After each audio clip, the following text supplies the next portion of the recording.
একটা ছেলে, গতকাল তারে বললাম যে আমার সাথে এশার নামাজের পর আমি হাঁটতে বেরোব।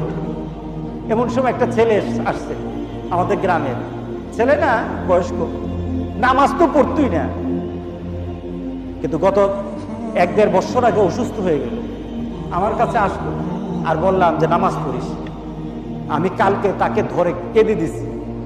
সে আমাকে বলতেছে, হুজুর আমি 1 বছর 365 দিন 1 বছর আমি নামাজ পড়েছি। 1 বছরের মধ্যে মাত্র 2টা ওয়াক্ত নামাজ আমি মসজিদে জামাতের সাথে পড়তে পারি না। আমি নিজেকে প্রশ্ন করছি, আমি তো পারি নাই।